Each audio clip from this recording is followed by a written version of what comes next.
All right, so we have on the line Rabbi Shmuel Kopel. Now, Rabbi Shmuel Kopel has a very interesting, inspirational story.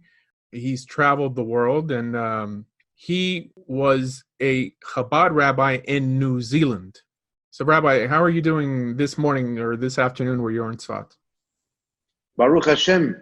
Thank you for asking. I know that by you it's morning, by me it's afternoon. Can you tell me a little bit about your background, your history? Sure. Well, shortly after I got married, I actually spent about a year in Kollel, and then I moved to Australia. I was the director of adult education in a branch of Chabad in Sydney, Australia. From there, after 2 years, I moved to New Zealand and opened up a Chabad house. It was mainly serving Israeli travelers, but I found a lot of people who were not Jewish kept on just arriving at the Chabad house for information about Judaism, because they looked at this guy with a kippah and they're like, yeah, we heard about you guys, but they had no other knowledge of what that is. You're like, more details, less details, whatever. Do Jews have any history in New Zealand? That's a very good question. The Jews in New Zealand were there pretty much from the mid-1800s. First of all, New Zealand was settled by England, and there was always a lot of Jews in England, so there was a few people that made it to New Zealand. There was a big gold rush in the mid-1800s that brought a lot of Jews to New Zealand, specifically to the city that I had the Chabad house in, which is Dunedin, a small town in the South Island of New Zealand. And there was actually, they built a shul there to seat 600 people. Eventually they sold that building, but you could just imagine that there was a massive Jewish community there, at least while there was gold. Of course, at a certain point, the gold dry up, and a lot of those Jews moved to other places in New Zealand or Australia. There's a lot of people that are living in Melbourne, Australia, Sydney, Australia, who their grandparents, great-grandparents came from New Zealand and part of the gold rush. They came for the gold rush, and then when the gold was gone, they moved to other places. So you're saying that the Jews in Australia today, most of them originally came from New Zealand? I wouldn't say most. There definitely are a lot of families that come from New Zealand. Australia, there was a lot of opportunity in Australia as well. Australia was built by a lot of English criminals. Instead of putting them in jail, they just sent them off to Australia, and some of them were Jews. Us Jews have a little bit of a share in some criminality, and so there were some of them were Jewish, and there was other opportunities in Australia. So I wouldn't even say a large number of the Australian Jews come from New Zealand, but there are definitely quite a few families that I've met who originated from that. And it's important to point out that there are still a lot of Jews that live in New Zealand. An estimated 10,000 Jews actually live in New Zealand full time. So being that it was colonized by England, you would say it's predominantly Anglican? That's what it is. I mean, that's what it is. Much, there actually is interesting. There are different cities that connect with different parts of England. For example, the city that I was in, Dunedin, was very Irish, because the Irish were the ones that came and colonized that particular city. There's some other that are more, English and different. Some cities are just a big mix of different English cultures, but it's all pretty much coming from England. The original people that lived there. Of course, I should say the original people after the Maoris. The Maoris are the native people of New Zealand are called the Maoris. And if I missed it, anybody watching who is from New Zealand would be very angry that I refer to the original people as English, because they'll be like, what? What about the Maoris? The Maoris are very important to New Zealand as well. Did you face any type of anti-Semitism when you were there? Yes, I was walking down the street, and one guy yelled at me, "You Irishman, not you Irish, you Amish, go back to your horse." That was the anti-Semitism that I faced in New Zealand. They didn't even know I was Jewish. Uh-huh. Well, there were some. I would say, there were some Arabs from the Middle East there as well that moved to New Zealand. I wouldn't say anti-Semitism, but they knew I was Jewish, but they probably couldn't be anti-Semitic because it would look too wrong to them. So, but they didn't do anything wrong to me. A lot of the negative, like, slurs that I would get were not necessarily Jewish. They were, yeah, as I said, I got a few times people thought I was Amish. Mm-hmm. Well, right now in Australia, I hear that it's getting pretty bad with Muslims there and the Jewish community. Does that in any way resonate with the community in New Zealand? Well, you have to realize that all the Jews in New Zealand pretty much live a very discreet life. They don't. Australia actually has some Hasidic communities where you have people walking around like me.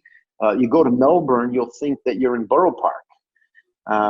Honestly, you have like you have a street there called Balaclava Road, I believe it's called, if I remember correctly. You have kosher restaurants. You have 2 kosher bakeries, and it looks like a borough park, a mini borough park. So it's. I could see why Australia would face more anti-Semitism because there's more overt Jews in Australia. In New Zealand, most Jews are kind of covert, and the only place that you could even know that they're Jewish is in synagogue. If a Gentile in New Zealand, when you were there, tried to or wanted to attend your Chabad house, what would they expect, or would they be allowed? Did you guys have a program for B'nai Noach or people considering conversion? That's a great question. As a matter of fact, what I do now has a lot to do with my experience in New Zealand, where people just rocked up at the Chabad house, whether they were Jewish or not Jewish. I know that Chabad as a whole may not take this position, but I feel as a Chabad Chosid that a Jew and a Gentile should both feel equal in a Chabad house. I wouldn't say necessarily equal, but as far as equally welcome, right? Obviously, a Jew has a connection to the Jewish people that maybe is superior than somebody who's not Jewish, but in reality, a non-Jew is also a creation of Hashem, is also a person that has a share in the world and in possibly even in the world to come if they do what's right. The Lubavitcher Rebbe himself, you can see on video that he would meet many people. There was never any rule that in order to come get $1 from the Rebbe, you had to be Jewish. Many people who were not Jewish came by the Rebbe, and the Rebbe did his best to give them the advice that they deserved for them. And that's what I did in New Zealand as well. Jew or non-Jew was welcome. And I would say an interesting story, just to kind of throw this out there, is that there was a guy that came and he actually said he was Jewish. And so he came to my classes. He's coming to Chabad house. I put on film with him a few times. And then one time I was just speaking to him. I said, well, where's your family from? And he said about some place in England. And I was like, I've never heard of a Jewish community there. So I said, I didn't know there was any Jews that lived out there. So he says, no, my parents weren't Jewish. And I said, your parents weren't Jewish, then how are you Jewish? And he tells me, well, he grew up Catholic, and he started reading the Bible, and he came to this conclusion that the whole New Testament was not true, and the only truth was found in the Old Testament. And he was speaking to people, and everybody he spoke to, he said, listen, I accept the Old Testament, but I don't accept the New Testament. So I said, okay, well, that means you're Jewish. So he decided that he thought that the definition of a Jew was a person who rejects the New Testament and accepts the Old Testament. That's what he thought the definition was. Of course, that didn't mean I kick him out. I actually still speak to him every once in a while, and we have a good friendship till today. He raises sheep. He actually donated a few sheep to us. One time we had a shochet that came to New Zealand, and he donated some sheep to Chabad so that we can go shecht the sheep. And we had some good food from his naturally grown sheep in New Zealand. Wow. From this non-Jew. That's cool, man. The reason I ask is because I work with a lot of people who are trying to convert in places all over the world. I never really spoken to someone from New Zealand or Australia. Actually, I have. In Australia, I've heard that they've had a pretty positive experiences in the Chabad houses there. But in places like South America, Gentiles are typically not even allowed inside of the synagogue as a possible convert or as a ben or bat Noach. But I'm glad to hear that it's different. It's different there. But would you guide them the rest of the way if they were truly interested and they were adamant on not wanting to remain a ben or a bat Noach? I personally have worked with conversion with many different people, and people consult me till today from all over the world. And the reason is because of my experience in New Zealand, it led me to work with many Jews and non-Jews who want to connect to Jewish spirituality, whether or not they're yet Jewish or whether they have any previous knowledge. I speak to everybody, and many people come to me for suggestions on how to convert. I myself do not convert people, but I would like to say that I'm a very good consultant on how to go through the process. Mm-hmm. So, for example, I will help people wherever they are in the world find the best, most recognized Beth Din in their area, which is a very important thing. Many people who convert, they convert only to find out that they didn't do it good enough and they have to convert a second time. I personally know people that converted 3 times, and I told them, why didn't you come to me before the first one? And I would have saved you some time. But yes, I feel it's important. The Rambam, there's a big mistake I want to mention. There's a big mistake that many people have, that it's the job of the Jew to chase away people from conversion. That's not true.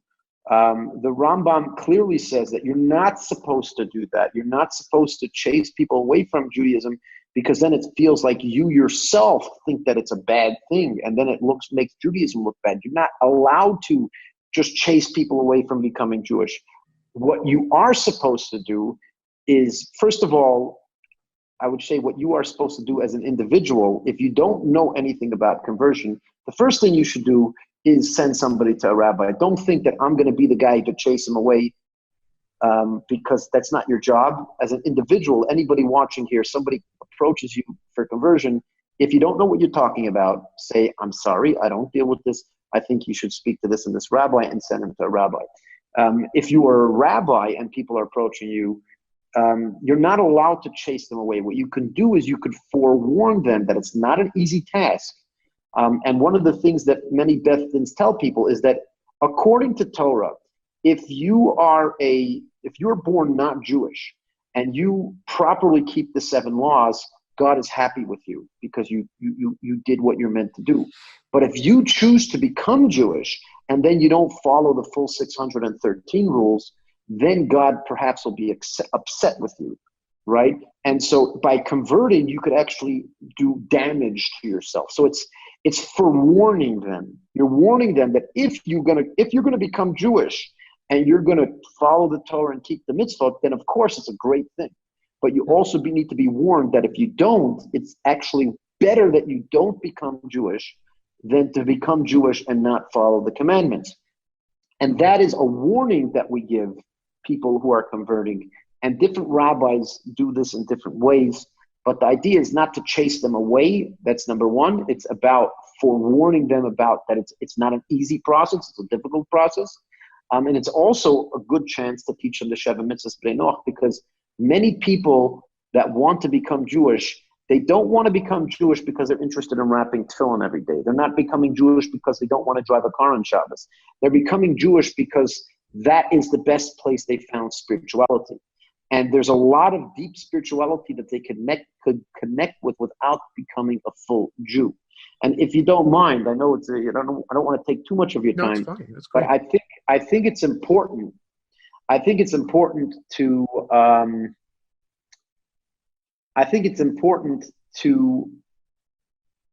just mention that Judaism for those viewers who may not be Jewish or may not know about Judaism, Judaism is technically a faith for everybody. There's a belief for everybody in the world.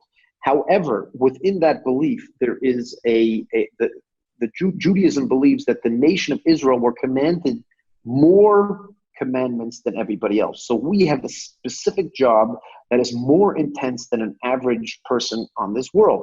That means that we have obligations that other people don't.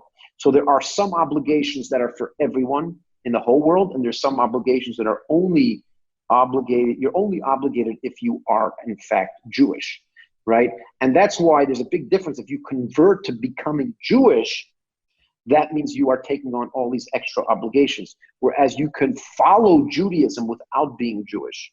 And different people call this different things. Many people call themselves a B'nai Noach, which means a child of Noach, because the main laws that were given to all humanity were given in the time of Noah by the flood.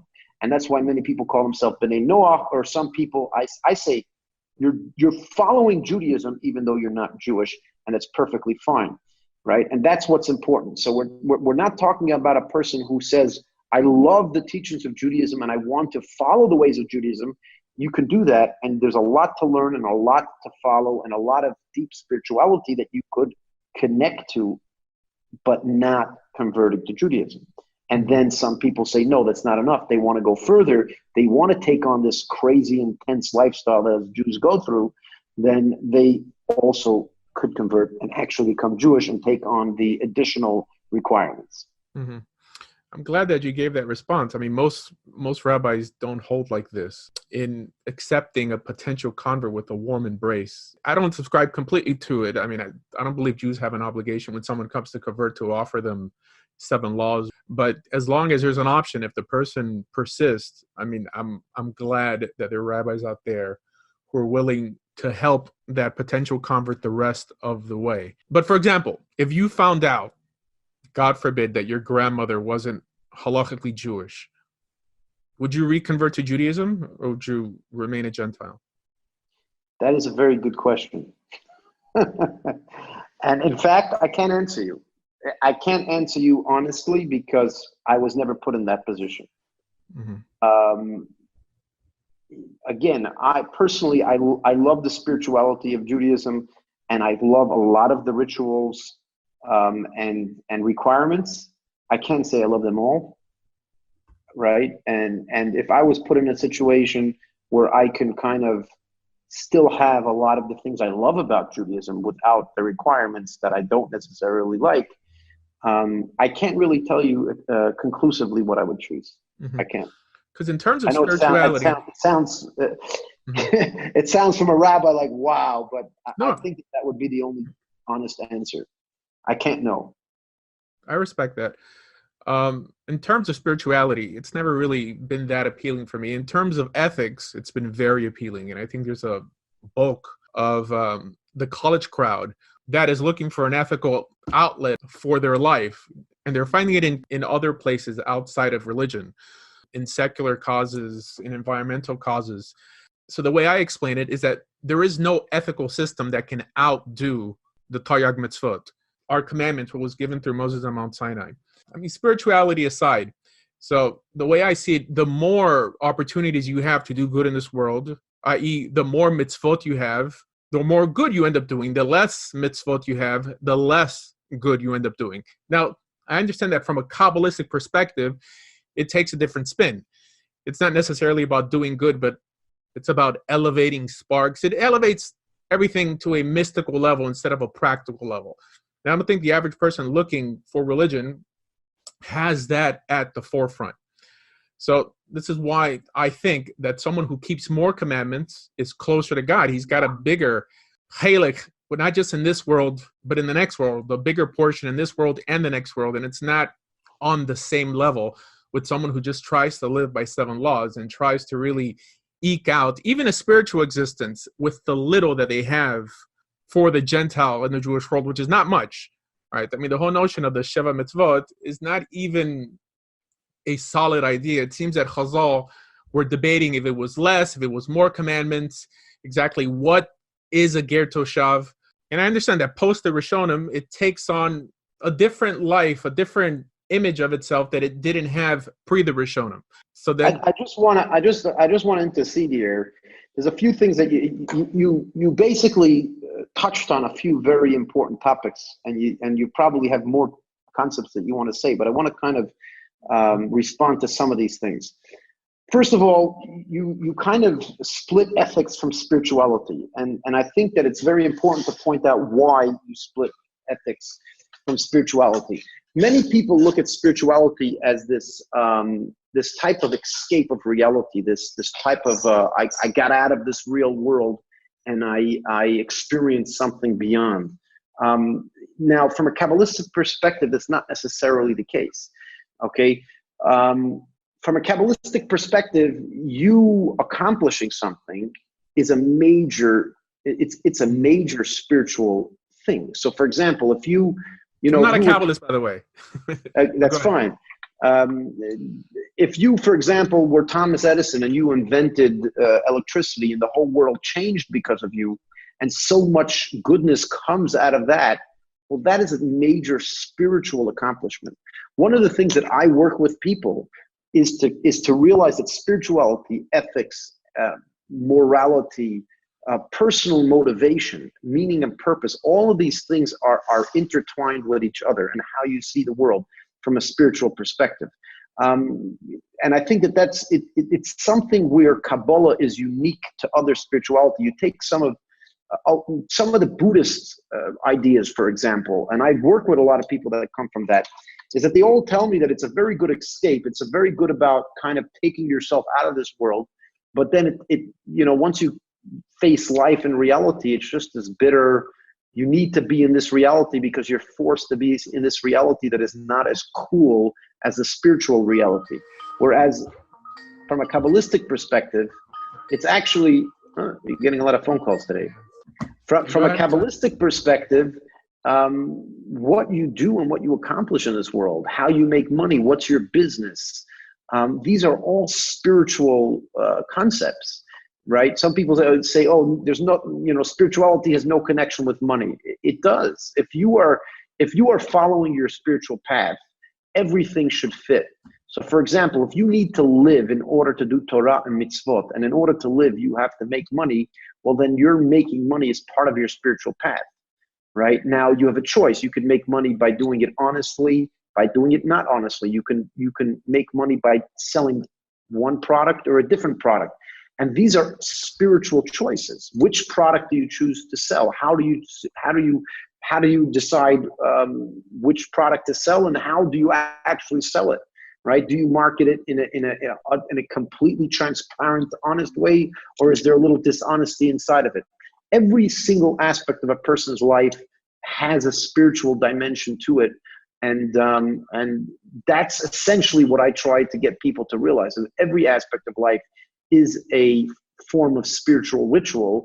And when you realize that, life is that much more meaningful and productive even.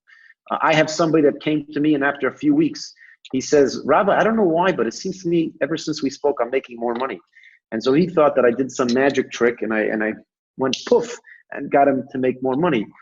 I don't see it that way. I see it that I'm making him realize how important every single aspect of his life and his business is to all of humanity, and to him as a person, giving off a spiritual aura to him in his particular practice.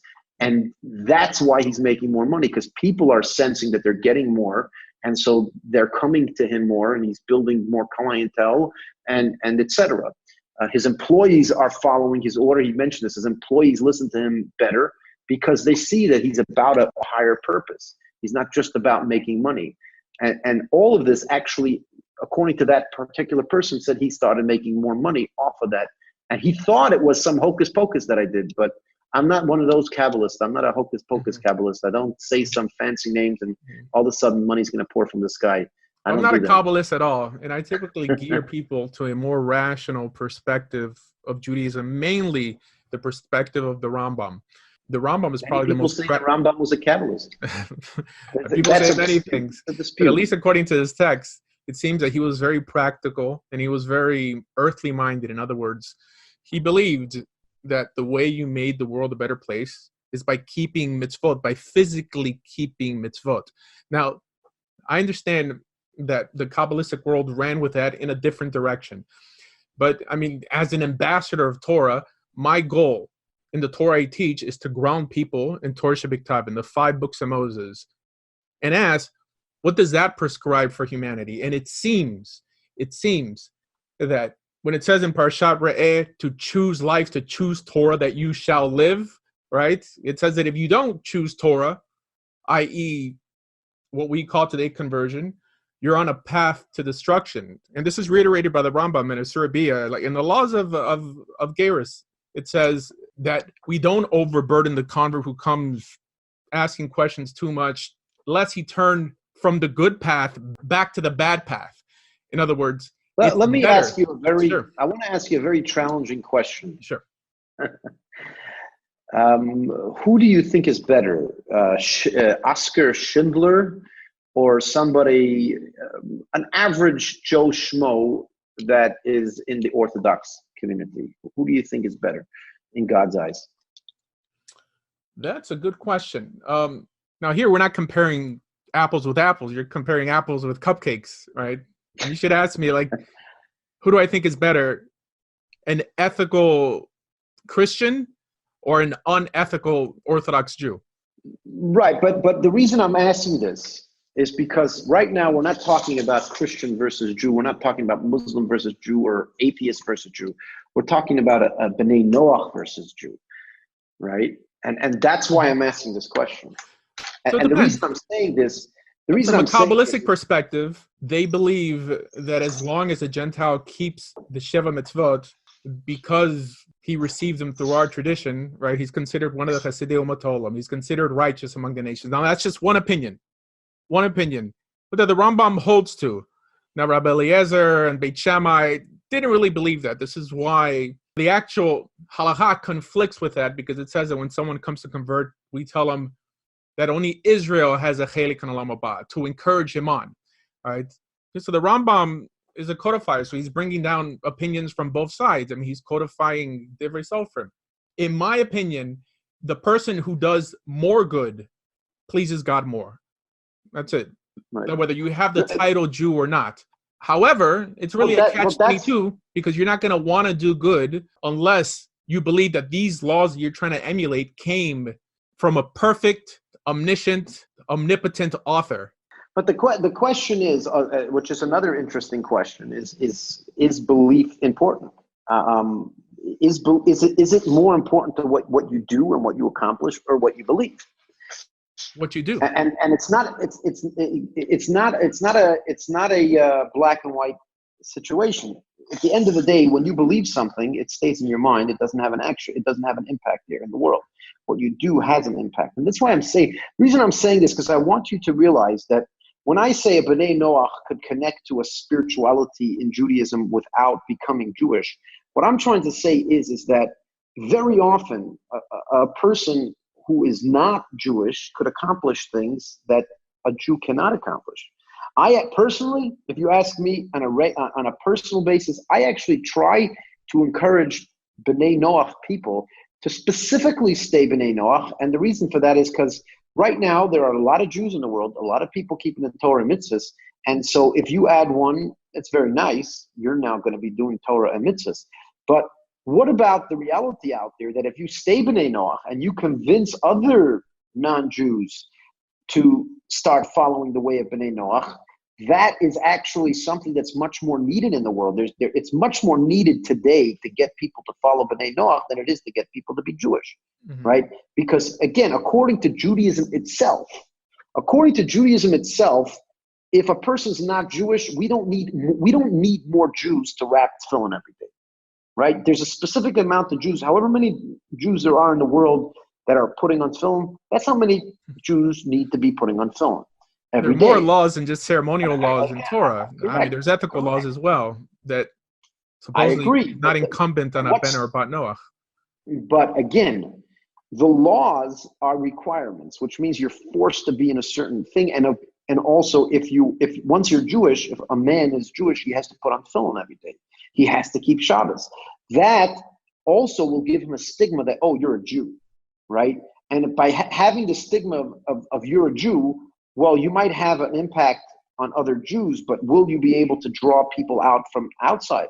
Will you be able to stop anti-Semitism by showing people what the Jewish religion has to offer everybody, right? So the way I see it, and I see this from a Kabbalistic perspective and a classical Torah perspective, that you have to really look at the end result. And this is what I tell people. You need to look at the end result.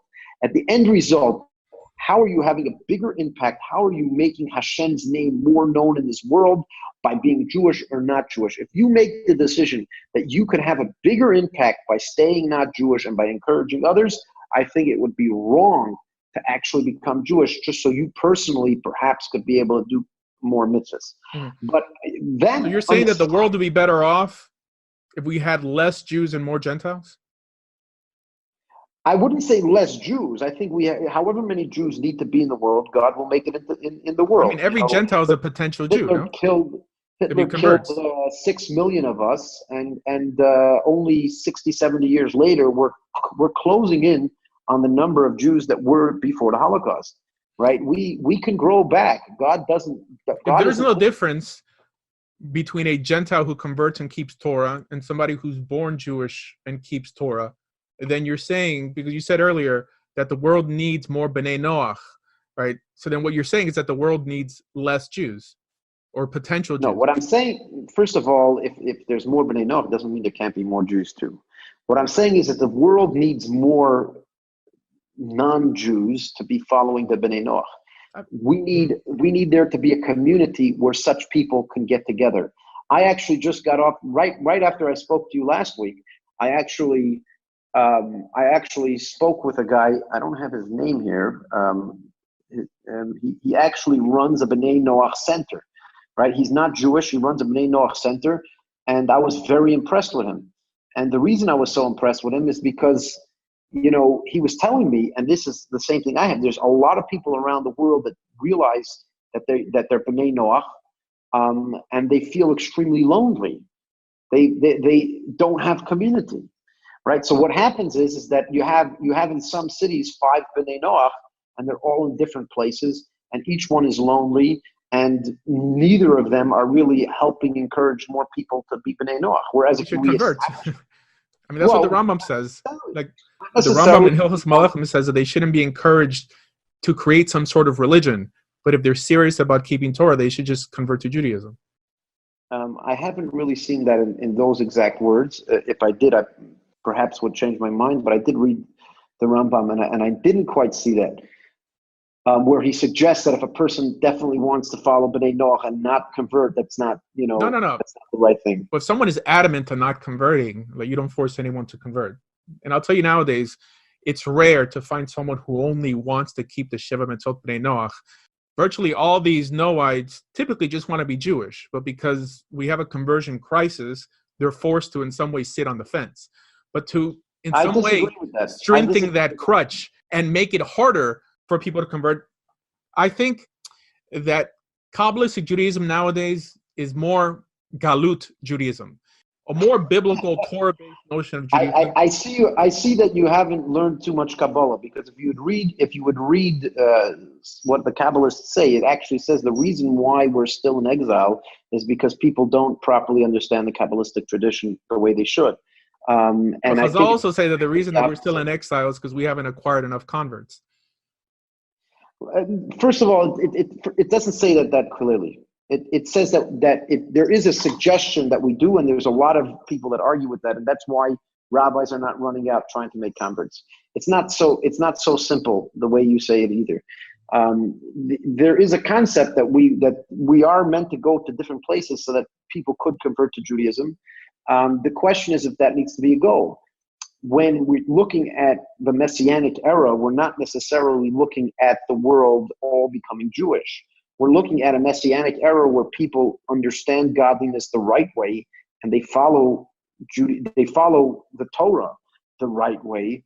And for many people, that's going to be being B'nai Noach, right? And people, I don't, again, I would love to open the Rambam with you, because I think that there's a bit of a misquote there where he's saying if you want to follow Torah, just become Jewish, because I don't remember seeing that in Hilchos Melachim. I don't remember seeing that at all. I believe it's in chapter 10. It says that they shouldn't be allowed to create their own religion.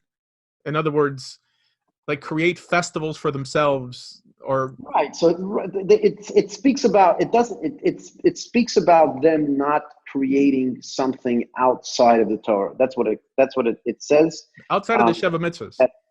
Right. I'm saying they shouldn't create something outside of that. So that's also discussed. There's a lot of books that are out there on the concept of Bnei Noach, and it includes that. So, for example, the question is, could they make, their own holidays and celebrations? There are different opinions on how they could and how they probably shouldn't. They shouldn't be making a Torah observant Gentile should not be making a totally new system that just happens to also abide by the Sheva Mitzvahs. It's meant to be a following that you're following the Sheva Mitzvahs because it came through the Torah, specifically because Moses taught it to us on Mount Sinai. He taught it to the Jews in order to then teach it to the Gentiles. That was the idea, and not that that's one type of ger toshav.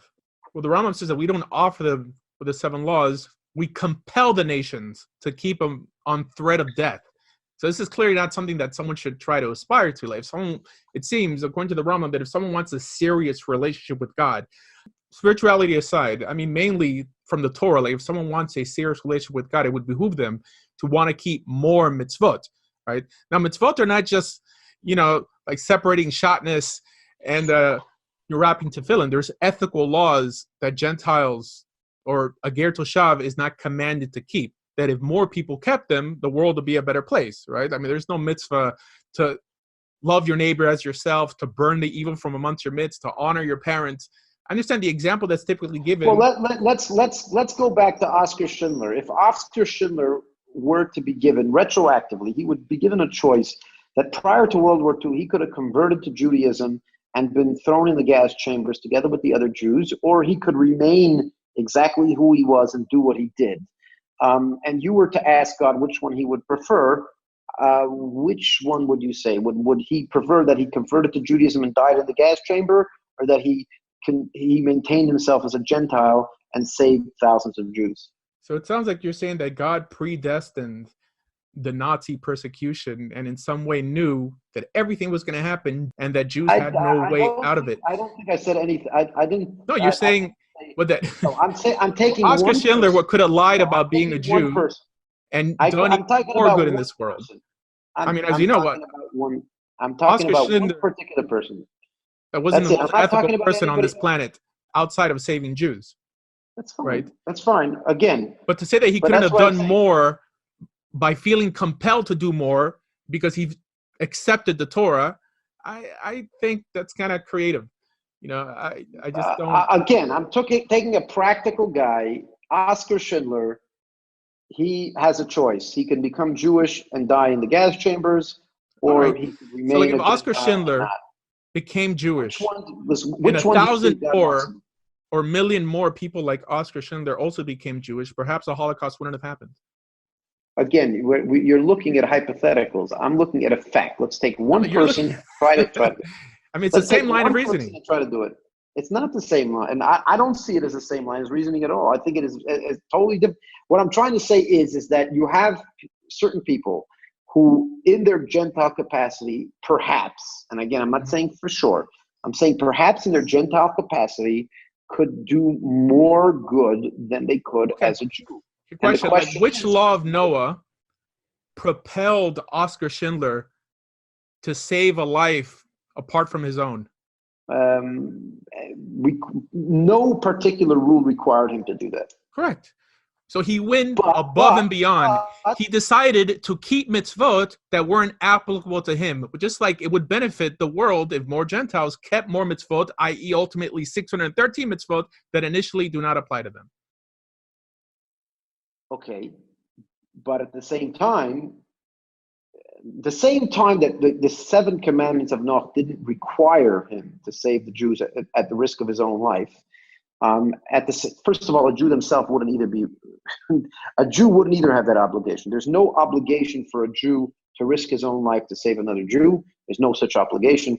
It's a good thing as well. So whether he was Jewish or not, it wouldn't change his obligation in that particular area. I mean, according to the Rambam, there is the notion of dying al Kiddush Hashem means that it's not required. It's not required. No, right. Well, he brings it down as one of the. It's required to die if you personally are threatened to leave Judaism or to be killed, you have a responsibility to die. But if you see somebody else getting killed, right, and if you see somebody else getting killed, you have a responsibility to try to save them, but not if you have a chance of dying in the matter. So something could be a mitzvah and not necessarily required. That's a definition between a negative commandment and a positive commandment. So the Rambam breaks it down as a positive commandment, to die al Kiddush Hashem. In other words, for sure it's a mitzvah. Is it a chovah? No, it's not a chovah because not everyone's on that level. But it's still part of the Taryag mitzvot, according to the Rambam. What these Gentiles would be taking upon themselves if they converted. Well, then if that's the case, you can argue that Shimber was required by the 7 mitzvahs b'nei Noach, because the 7 mitzvahs b'nei Noach, part of that is not to kill. And therefore, anybody that is killing a fellow man has the obligation to stop the other fellow man from breaking the 7 mitzvahs b'nei Noach. So if you're going to look at it from that point of view, Oscar Schindler was required by the mitzvot b'nei Noach, the 7 commandments of Noach. He would have been also obligated to do the same thing. I'm sure Oscar Schindler probably would have been put to death in a day, for stealing something that's worth less than a shova pruta, i.e. stealing from the government people who it wanted to exterminate, that in some way be held as an example of a righteous Gentile. I mean, that someone who keeps the 7 Noahide laws or takes it upon themselves and breaks one of them without a pre-warning and with only one judge is put to death by decapitation. I mean, that's the halacha. I mean, this is clearly not something to aspire to, right? It seems that this is something that we offer someone who doesn't know any better, i.e. a Gentile living or traversing through Jewish land. They have to at least elevate themselves over the animal by keeping 7 laws. But someone coming from, let's say, Christianity or Islam, which are more ethically serious religions, it's hard to offer them something that makes them less ethical. I'm not saying less holy, but less ethical, because you have less laws, right? And I'm pretty sure that... Again, I think we're going around in circles, and it's, at the end of the day, we don't necessarily agree on some of these issues, and I guess you'll preach what you want to preach, and I'll preach what I want to preach, and it's fine. No, I hear you. I don't see it that way. I see it that there could be situations where it is spiritually beneficial for a person to remain b'nei Noach and not become Jewish, and that's the way I see it. Again, as I told you, I never discourage. I've never seen the concept of discouraging somebody from becoming Jewish. I've never seen that. I've never seen that written. I've never seen that written anywhere in a Judaic source. I may be wrong. I haven't read every book, but I have read a lot of the main books. I haven't really seen the concept of discouraging them. I think it's a myth that kind of goes around. It's not about discouraging them. It's about forewarning them that if they choose to convert and they don't follow Judaism, they don't follow all of the commandments, it is worse for them than had they never converted. That is what it does say in many places. This is what most rabbis will forewarn converts before converting, but I don't think it's you're not supposed to discourage. At the same time, I think the difference between my message and your message, my message to a prospective convert is, I want you to consider that perhaps it's better for you to stay non-Jewish because you have a benefit of staying non-Jewish over being Jewish. Whereas you seem to think that, no, we should tell the person, it's always best to become Jewish. And I don't necessarily agree with that. But that's fine. I do want to point out something else very interestingly, which is something that I've been encountering a lot. And that is the fact that the Jewish nation bled many people throughout the centuries. We lost people in Spain in the Holocaust. And both the Holocaust and the Spanish Inquisition, there were many people that hid their Jewish identity to defend themselves against that, and not all of them ended up passing that on through the generations. There are many people today that are taking DNA tests that have strong maternal connection. They can actually check on the DNA test through their mother. They have a strong maternal connection to Judaism. There are many people that have interesting stories, especially from the Marranos. I personally met a few people here that they had interesting stories of how their grandmother used to light candles every Friday in a shed. You have a lot of these situations. I've met a lot of them, and I've heard even more stories. This is a totally new ballgame, okay? And the reason why this is a totally new ballgame is because if somebody approaches you and they say that I have a significant doubt that I might be Jewish, even if they say, I don't know if I'm Jewish, but because of my DNA and because of my stories, I have a significant fear, doubt that I am already Jewish, the whole scene must change. And I think that many rabbis make the mistake of not realizing this major problem in today's Jewish world. Because if somebody tells you that I have a doubt whether I'm Jewish, for any reason, but I'm obviously a reason, we're not talking about a guy who just decided I'm Jewish because I feel that way. We're talking about a person that has some rational reason why they might be Jewish. That would mean that every single day that they do not put on film, there's a suffix, the oiraisa. A suffix, the oiraisa, means there's a doubt whether they have a biblical obligation or not. And when it comes to such people, I am very highly encouraging them to convert. And the reason why I do that is because you're not saying that I'm not Jewish and I want to become Jewish. If you say that I'm not Jewish, I have no idea that I ever had any Jewish ancestry.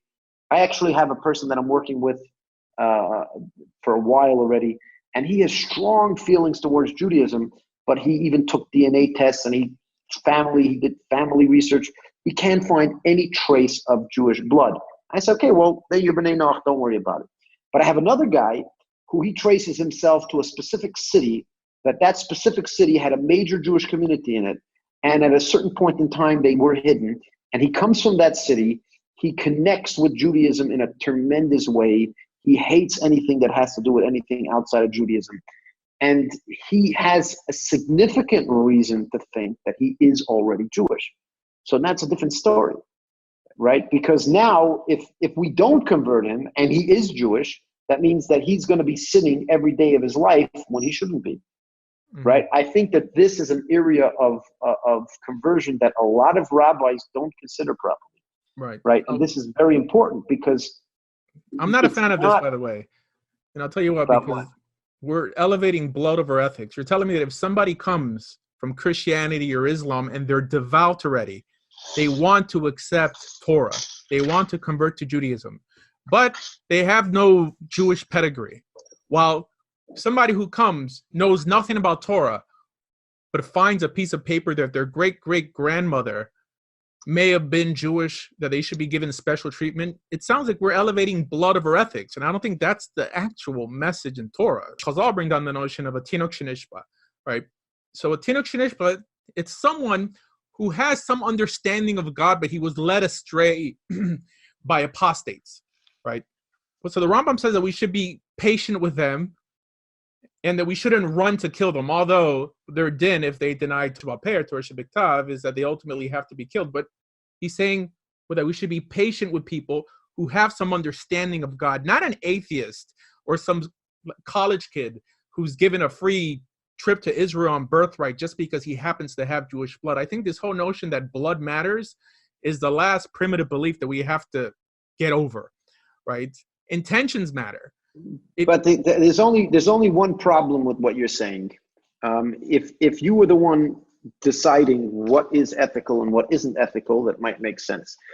The Torah is absolutely clear that the 613 commandments are only required of those who are either of Jewish descent, through the mother specifically, or they convert completely. If they do not convert completely, they are not required to do this. Okay, one of the reasons why you mentioned that in the Gemara, I believe it is, where it speaks about conversion, it says that there's one of the problems with conversion is that if a person converts and then stops keeping the Torah, it actually reflects bad on the Jewish people as well, because there's another Jew not keeping the Torah. Now, if there's a Jew born Jewish, he's already not keeping the Torah. It's already a black mark on the Jewish nation that we have a member of ours that's not following the Torah. Yeah, but they're not a member of ours. If they don't identify with Torah, how are they? If they are Jewish according to Torah, they are ours according to Torah. And if they do not follow the Torah mitzvahs, even if they're Tinnik Shanishba, it is a black dot on us. And this is very clear throughout the Torah. So if you want to make up your own Torah, that's fine. And to reiterate the Rambam also writes in Hilchos definitely says this. It definitely says this in Torah Shabbat Peh in many places. So the Rambam says that the Torah. I'll tell you what. You tell me it doesn't say it. It does say this in Torah Shabbat, because as a matter of fact, the reason why the Jewish people go by the mother and not by the father is because when it speaks about intermarriage, it mentions that you should not intermarry because they might take your children astray. That's what it says. And it only considers your children, in that verse, it only considers your children of a Jewish mother and a non-Jewish father. And the Torah is warning the Jewish people that if somebody is born to a Jewish mother and their Jewish father is not Jewish, they're Jewish, again, let's look at what it says in the Torah. If a person is of a Jewish mother and not of a Jewish father, the Torah forewarns that may lead to the father bringing the child away from Judaism and into idol worship. And it says, God will punish you, the children of Israel. It says this in the Torah, God will punish the children of Israel because their child went astray. And so it's very clear that if the person's mother is Jewish and they go astray, we as a nation of Israel can suffer consequences. And this is in the written Torah, not only in the written Torah, in the 5 books of Moses. It's very clear that I'm very familiar with that statement. It's reiterated. It's in Devarim, in Chumash Devarim. Right. Chazal bring it down as something said by Rabbi Shimon ben Yochai. But this is only for practical reasons. But this has nothing to do with the born Jew. So what I'm trying to say is that if a person is born Jewish and they do not follow the Torah, it is a blemish to the nation of Israel. If a person is not Jewish and they convert to Judaism and then they stop following Judaism, they are a blemish to Israel. Okay. Right? That is why rabbis till today are hesitant to accept the convert, because it's a blemish on Israel if they don't follow Judaism. And so back to what I was saying before. Wait. Let me respond to that statement in the Torah. Hold on one second. I want to finish. When we speak about blood over ethics, it's you may be right from an argument perspective. You may be right. Hey, here's a person that wants to follow Torah. Here's a person who just happens to be born Jewish. You may be right according to philosophy, but from a biblical perspective, it's absolutely unequivocally clear that from the Torah's perspective, it is worse for the Jewish nation if a person born Jewish is not following Torah than if a person who was never born Jewish and never converted, doesn't follow that. So it's not the blood over ethics is not my decision, it is the position of Torah unequivocally. I don't. I'm going to respond to that respectfully. So it says there. We have to kind of limit the time because I have another 5 minutes. Got you. Yeah, but that statement in Torah has nothing to do with somebody born Jewish. I mean, don't forget, like a few prakim before, these people were in Egypt worshiping idols, and the heir of Rav also converted. Okay, what it's telling you is that absolutely that we should guard the future of our children, but that they should walk in God's ways. This is why God says that He loved Avram Avinu, because he would lead his descendants in the paths of God. This has nothing to do with someone who's born Jewish having a special soul and this and that. In other words, Chazal bring down the notion that what do we do with a baby that we find in a non-Jewish city? It says that we take him home and we convert him. And it says, how can you make a ger katan, someone converted outside of their will, a baby? Because you don't need permission to do something nice for someone. So this notion of guarding our children to be on the right path is not something that's only obligated on people who are born of some Jewish pedigree, if that even exists. I'm just trying to correct what that statement says. I think that you need to differentiate, and here's what I'm trying to say. You need to differentiate between the fact that you're saying that it's. I mean, you're arguing, and I'm not necessarily disagreeing. You're arguing it's very good to make as many people Jewish as possible, and again, there's room to argue, but this seems to be your statement. But you have to be able to split that from the fact that if a person is already born Jewish, they are much more important for us to strengthen their Jewishness than somebody who's not Jewish. I disagree. Well, disagree. Yeah, but So just let me finish responding, because you said that with Judaism. You're not disagreeing with me. You're disagreeing with Judaism. Okay, all right. So you said that the commandments are only incumbent on Israel. So the Rambam writes there in Hilchos Malachim, he says that yes, the commandments are the inheritance of Jacob, of Israel, and whoever wants to convert. It doesn't say whoever converts, whoever wants to convert. All right. So the notion that someone knows Torah to be true and is in some way encouraged to do less or feel bound to do less is not a blanket idea throughout Chazal and Torah Shebiktav. It seems that even the halacha teaches us that a secular Jew who doesn't know that commandments exist, he's not liable for not putting on tefillin if he doesn't know that those mitzvot exist. Okay, so I'm actually looking right now at Hilchos Malachim chapter 10. And I would like you to pretty much tell me, where do you see this? Where do you see that that they should convert or anything? I don't see anything like that. What do you mean should convert? I'm talking about like feel encouraged. So what does it say? First of all, I want to mention something else. It actually says here very clearly. It says a ben noach that wants to do one of the other mitzvahs, it's fine. They can do that. So they don't have to become Jewish to do the mitzvah, etc. Yeah. So you say about ethics, a person who's b'nei noach is allowed to do that. They're allowed to do the ethics of the Jewish people if they want. I don't see anything specifically about that the Torah was meant for people. Right, so look at chapter 8, halacha 10. Okay, so chapter 8. Okay, chapter 8, halacha 10. You said, right? Moshe Rabbeinu He only gave the Torah to and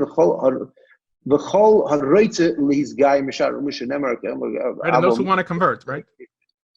Yeah. So okay. So it's those who want to convert. So if they want to convert, they want to convert, not necessarily converted. In other words, if someone comes to you with telling you, "I want to be part of Israel," one shouldn't encourage them to remain a ben or a bat noach. And this is reiterated in chapter 14 of Serbia. All right. Could first of all, it's not 100% clear from the wording, but let's continue. So, and it says specifically, we're not supposed to force people to become Jewish. Correct. Only to the yeah. First of all, when you look at the Rambam, when it says anybody that wants to be Megar, well, first of all, how do you know if they want to be Megar or not? And I think that's the essence of what rabbis will do when they're, it's not about, as I told you, it's not about discouraging. We don't discourage people from becoming Jewish. We just want to see if that's really what they want. Yeah, but it sounds like you're discouraging if you're giving them another path to go on and saying that they're just as important to God if they keep less mitzvot. Why would you want to convert if the idea is that, and I think that this is really where all the rabbis kind of where conversion gets a little bit cloudy, is that the idea of conversion is to ensure that the person sincerely wants to and is willing to accept what's going on. Different rabbis have different protocols on how to prove that, right? But they have to want it. They have to want it. All poskim, in terms of Shulchan Aruch, Mishnah Torah, and it reiterates, it's just repeating what it says in Yevamos. It says that you don't overburden them with discouragement lest they turn back to the bad path. In other words, we want more Jews. The more mitzvot you keep, the more important you are to God. The more important you are to this planet. Yeah, but but different mitzvahs, there's a mitzvah in quality and a mitzvah in quantity. And this it says very clearly in many places. Not it's not a point system. Oh, you did 5 mitzvahs and you did 4. One mitzvah of one person could be worth 1,000 mitzvahs of somebody else. And there's a quality and a quantity to mitzvahs. It's not a game of points. So let's talk about the 7 laws. By the way, I just want to mention to you, because you did mention earlier specifically in the name of the Rambam, that the Rambam is saying that people who keep the Sheva mitzvahs don't have a chelik in Olam Haba. And that Rambam, actually, I'm just happened to be glancing through it. The Rambam says the exact opposite. And I'm going to read it to you word for word. It says, Kol hamakabel sheva mitzvahs. Everyone that accepts on themselves the 7 mitzvahs, every non-Jew who accepts the Sheva mitzvahs, these are lases, and they're careful to do them properly.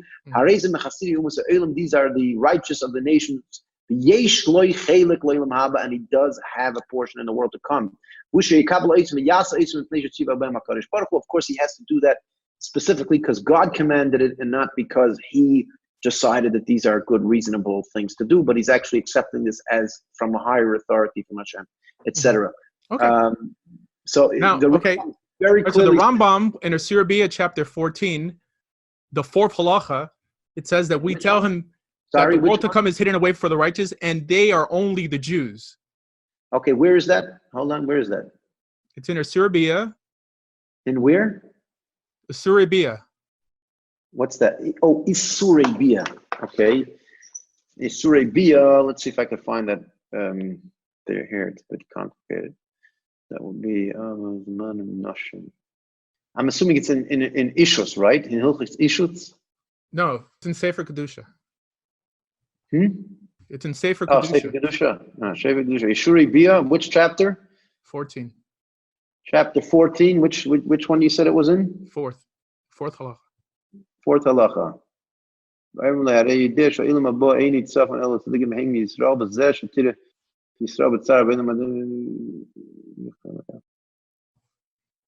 So clearly this is a contradiction.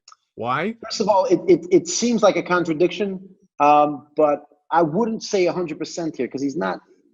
But the Rambam's not inventing anything. Where the Rambam is a codifier. But it's not. Right? So he's bringing down Chazal. This is the actual halacha that appears in Shulchan Aruch.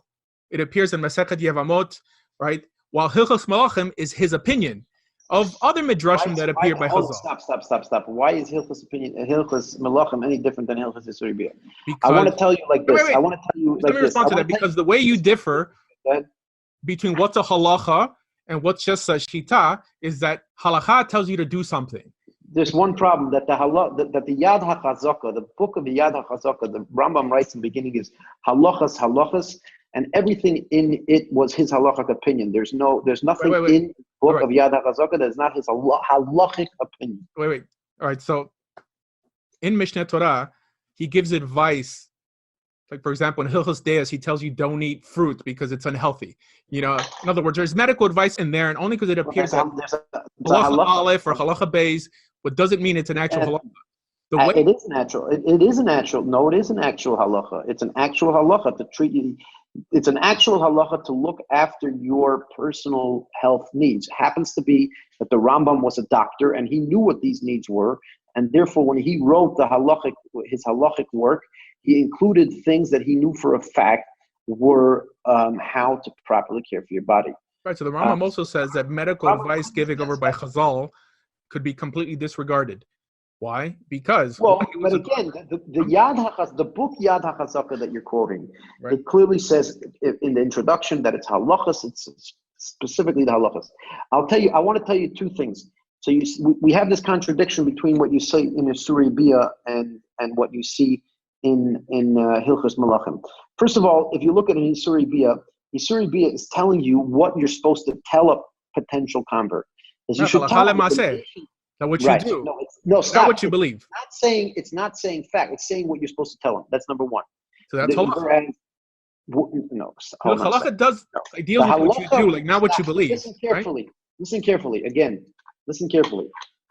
In Hilchos Isurei Bia, we're telling you what you're supposed to tell a convert. We're not telling you what the reality is. In Hilchos Malachim, it tells you this is the reality that a person who follows the Sheva Mitzvahs, it has a chelik in Olam Haba. So one's telling you reality, one's telling you what you should tell the convert. So that's number one. Now, I wouldn't say that we would suggest telling a convert something that's not true, right? I wouldn't say that.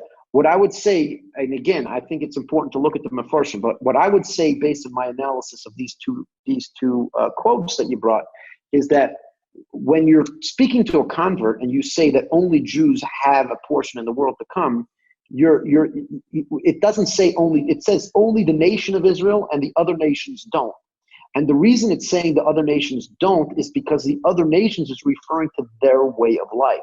It's not referring to the exceptions amongst the nations. It's not saying that every person outside of Israel. It says all the nations outside of Israel but it didn't tell you to say that to them. It speaks it as a nation. Do you feel that you're breaking the halacha by telling a Gentile who's interested in converting to accept the 7 laws of Noah, when here it clearly, in terms of halakha lemaseh, what you're supposed to do, only tells you to tell them that Jews have a share in the world to come, to encourage them to convert, not to discourage them. But do you feel that you might be breaking the halakha? I don't see that way at all, because again, the quote is very different than the way you initially presented it. The quote is saying, it's not saying that they don't like you could only have a portion in the world to come if you're Jewish. It doesn't say that. It speaks as nations, as nationality. Yeah, but let's put it in context. It's talking to a Gentile who knows nothing about Torah. He's coming to Torah because he found something special about it, that he wants to enter the Jewish people, right? Okay. This person wasn't in a Ger Toshav program. So now we want to test him. What is he interested in doing? Is he interested in following all of the Torah, or is he not interested in following all the Torah? So if I give a person an option, if I give a Gentile an option and say, hey, why don't you just lead a good life as a person following the Sheva Mitzvah? And he says, yes, that's perfectly good. You know what that proves? That he's not interested in following the whole Torah. And that's why it doesn't say to teach him all the Torah. It says to teach him some of the mitzvot, but not all of them. Agreed, but he has to want to follow the whole Torah. And that's what I'm trying to tell you. In my experience, many of the people that are coming and approaching rabbis to convert are not converting because they want to put on tefillin every day. They're not converting because they don't want to drive on Shabbos. They're converting because they want to connect with Jewish spirituality. And the fact is that they could convert to Jewish spirituality without being Jewish. Mm-hmm. And if that's what they want, that's what they should do. Because if they do that, they're considered the righteous amongst nations, as the Rambam says in Hilchos Malachim that you quoted. And if they don't, if they want to do more, and many of them do. Many of them do. Many of them tell me, no, even though I can be a Bnei Noach, I want to go. If it was just left to motivation, you wouldn't feel such an obligation to reach out to atheistical Jews just because they happen to have Jewish blood. In other words, those people don't want to keep mitzvot to begin with. In other words, they're more likely to relapse. Yeah, but we as a nation of Israel are at fault when any one of our members are not following the Torah. Yeah, but they're not our members. They are our members. So the Rambam writes clearly that they're no longer part of Israel, like in the the very Rambam, and the very same Rambam is the one that speaks about Tinuk Shel Mishpah.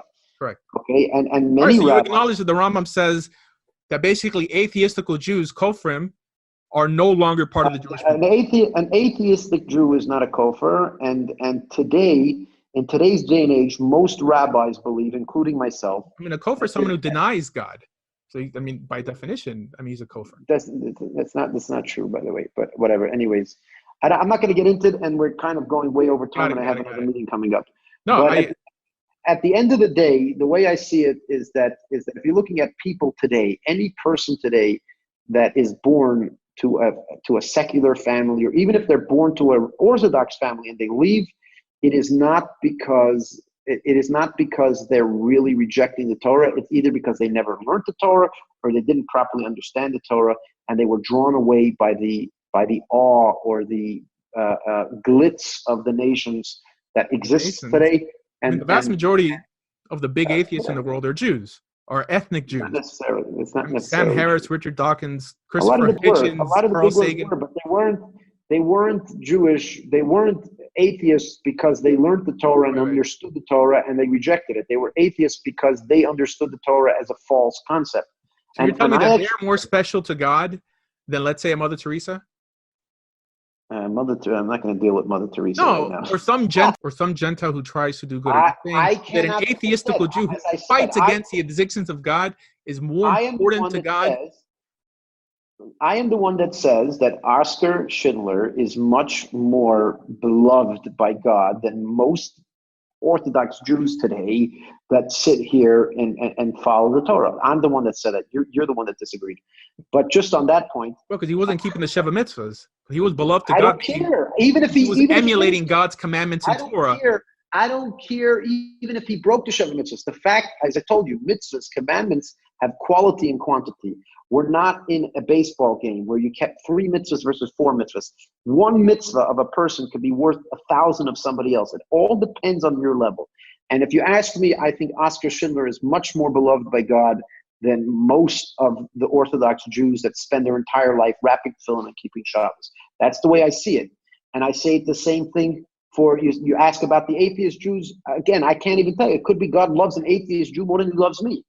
Because it could be that atheist Jew, his one or two deeds that he did are valued more than everything that I've done in my life. It could be, right? Oh, so you believe more mitzvot. So no, I say there's quantity, more good in this world. Quality. No, I said there's quality and quantity.